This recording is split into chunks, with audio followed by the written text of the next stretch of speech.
let's just say you're in sales and you've hit a moment where you feel like your clients are the enemy.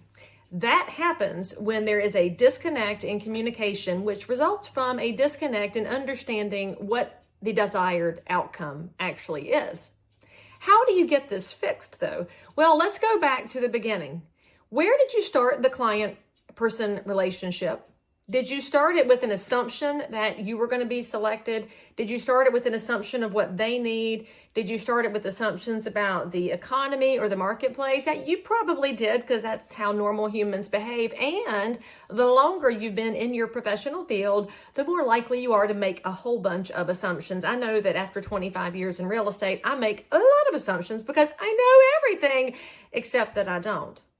If we want to fix the really tricky client relationships, we have to understand that at the end of every sales opportunity is getting somebody else what they want. I think it's the one thing that's been missing in real estate for all these years is a fundamental focus on getting the client what they want. And sometimes what they want is to not move. It is to stay put. It is to not buy the house over here that backs up to a 4-lane road or a proposed 4-lane road. And sometimes it has to do with telling them the offer they got is terrible, or that the offer they want to put forth is terrible. It all goes back to honesty. And honesty sometimes means that somebody else getting what they want means you don't get what you want. And if you want your clients to trust you, they have to know that you do put their needs first. Now, how do you get there?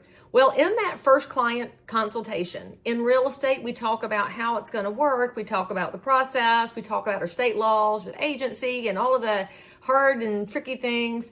And sometimes we forget to ask a really important question. So if you're in sales, I want you to ask this question at the beginning of every single client interaction or the customer interaction that you hope will turn into a client interaction.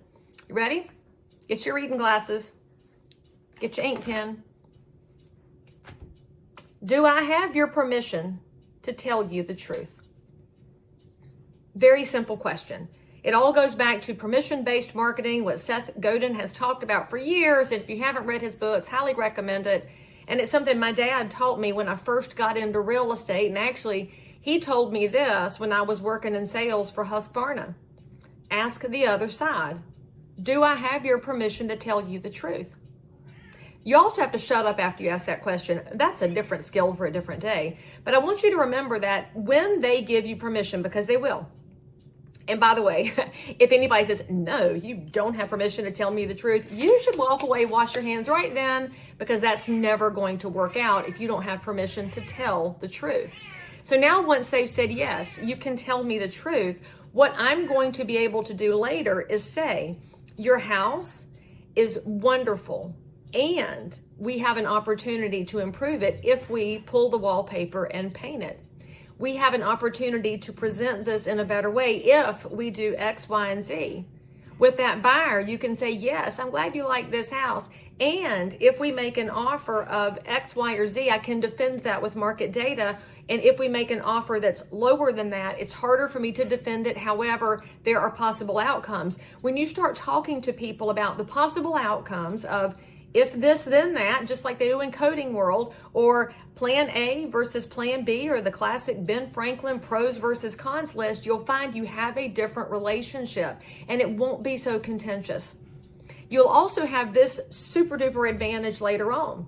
Let's say that you asked them, do I have your permission to tell the truth? And they said yes, and then there was nothing contentious. Everybody was all peas and carrots. And then you hit a point 3 months later where you're perhaps in real estate, you represent the seller. The buyer has brought in a really unrealistic list of demands of repairs, and your seller bows up, because that's what people do. Just like that little surprise kitten on the internet, they bow up and say, I'm not doing it.